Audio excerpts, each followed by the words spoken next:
my name is Pamela, and last year I studied Russian in Moldova with the NSLI-Y program. And I'm Janice. I'm Pamela's mom. We're here to talk a little bit about the decision-making process about when Pamela came to us and said that she was interested in studying abroad with the NSLI program and how we managed our feelings and things like that.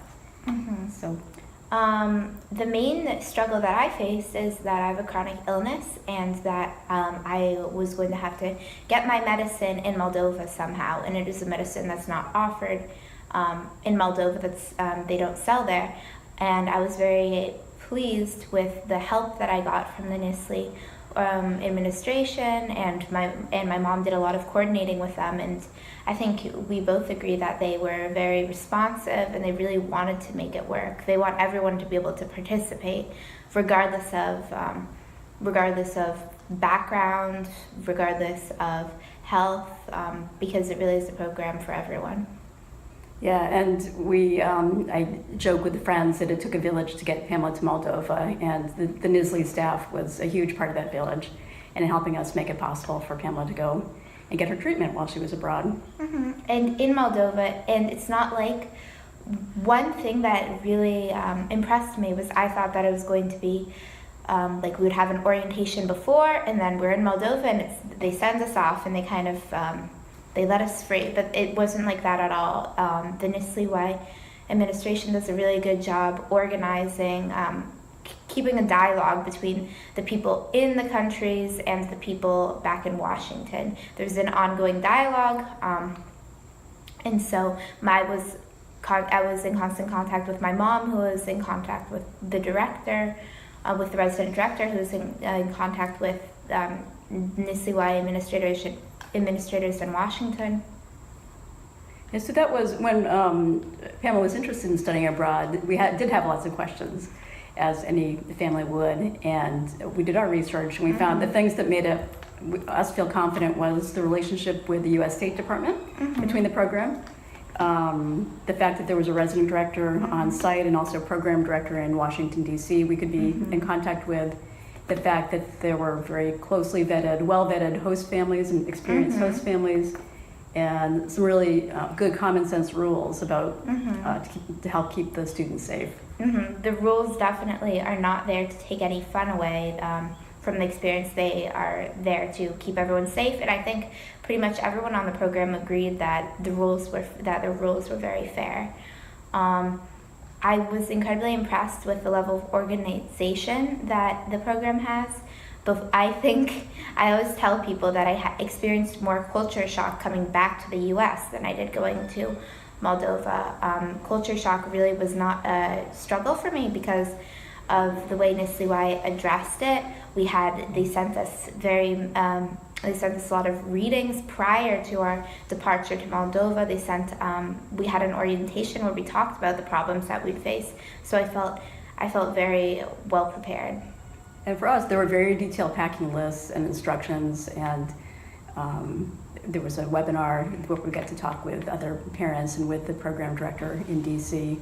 So it was all very well structured and well organized, and we felt great about that. It really is a whole family experience in a lot of ways. Everyone's involved. Even my parents were involved. They were always getting newsletters. You knew what was going on with me. Sometimes my mom would ask me about for instance, we volunteered. The group and I volunteered, and we after there was a storm, and we helped gather branches that had fallen during the storm. And I remember my mom asked me how that was, and I was surprised because I didn't know how she knew that. But it's because of the constant dialogue that goes on and how she was constantly getting photos and articles, and so she knew things that I never told her. So it really is for the whole family. And I got to share that with her grandparents, and that made them really happy. Yeah, the grandparents even knew what was going on. So Pamela, how was the experience meaningful for you, and what impact has it had on you? Well, the most obvious impact would definitely be my knowledge of Russian. I definitely reached a level that it would not have been possible to at any university, at any program in this country, in America. The level I reached is a level that level I reached is a level that you can only achieve when you actually live in that country, when you start thinking things, when you start feeling things in that language, when you start dreaming in that language. And the level of language instruction was outstanding. I'm still in contact with my teachers from Moldova. I email with one of them in particular very often. And so that's the most obvious thing. And to this day, I have thoughts in Russian that I just can't express in English. So that would definitely be the most obvious way in which it impacted my life. But it also just helped me. It helped me solidify my understandings of what it means to be an American in the world. You never feel very American until you live abroad. And I think being abroad, being with this group of Americans with a program that is sponsored by the State Department, really enlightened me to all the advantages I have being from a prosperous country, and helped me understand my role having been put in that privileged position.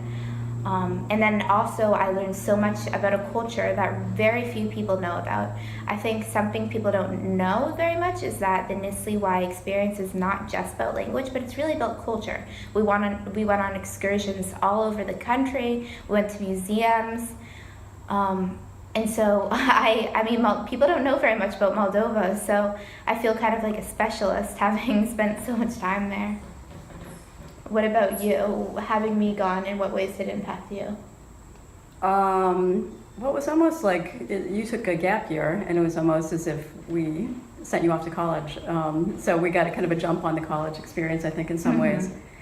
I was going to say, I also feel like what you said about it's a whole family thing. I mean, we're looking forward now to going to Moldova, and for you showing us around and introducing us to the culture that's so special to you. You've cooked all sorts of great Moldovan food, and we've begun to learn a little bit of Cyrillic. So it's interesting to me how, as your kids get older, you learn from them as well about their passions. And Moldova will always be a special place for me. I'm planning this weekend, I'm going to have a Moldovan party with some Moldovans who I met here.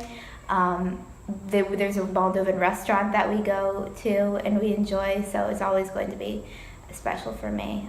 And I also just feel so much more, another thing is I just feel so much more prepared for college. I mean, this is my first month in the dorms, and I know how to do the laundry. I vacuum at least 3 times a week, the same way my host mom in Moldova would make me. I change my sheets once every 2 weeks, the same way my host mom in Moldova told me to do. So I just feel very organized and very mature based on the experiences I had.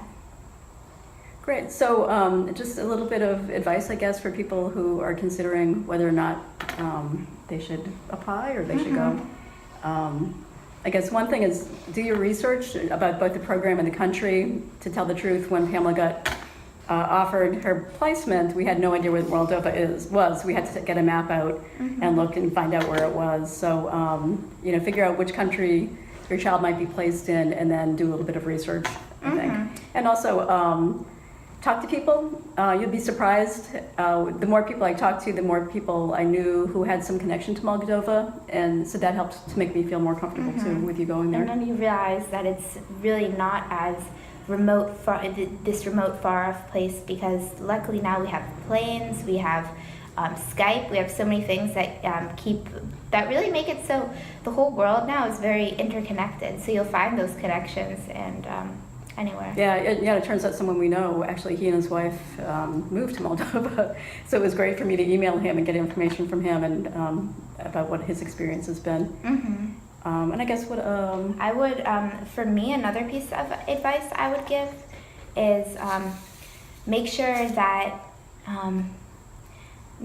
you find some things to be passionate about when you're there.